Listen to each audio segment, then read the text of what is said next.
Republicans have challenged you on this point on Capitol Hill, and I wanted to give you an opportunity to respond.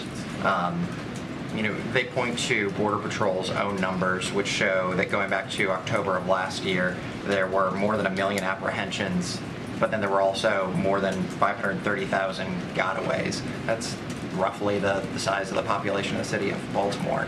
How can you say that the border is not open? So we removed, returned, and expelled 1.4 million people last year. Ask those 1.4 million people if they think the border is open. Our apprehension rate at the border is consistent with the apprehension rate in prior years. And then in El Paso, they've declared thanks to the extraordinary work of the United States Border Patrol. Thank you. And in El Paso, they've declared a state of emergency, but we've also seen this in other cities like New York and Chicago.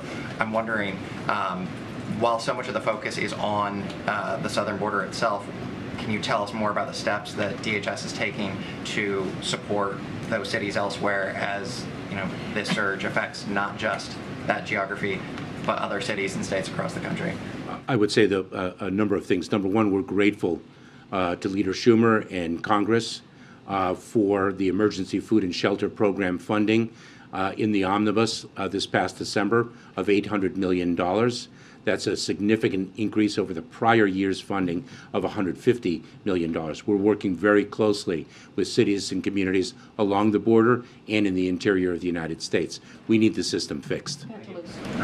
Thank you, Mr. Secretary. Back to the question of mass releases. I know you've pushed back against that, but the Florida Attorney General has filed a lawsuit against you, alleging that you are about to conduct a policy of mass releases with the news that was released yesterday. What's your response to that, and more broadly, what's your message to the judicial branch, who is playing a role in this process as well? Well, I don't send messages to the judicial branch. The judges make the decisions that they believe are warranted under the facts and laws before them. But I will say this: it is interesting to see some of the tools that we employ that are successful or operationally needed to be challenged in the courts. So, for example, the parole process that we announced and implemented on January 5th for Cubans, Haitians, Nicaraguans, and Venezuelans. Immediately, that demonstrated a reduction in the number of those individuals arriving at our southern border of over 95%, and yet it's been challenged in a court. And so our parole authority, when we use it to release a fraction of the people whom we encounter, and that is challenged, I question the motives of the plaintiffs.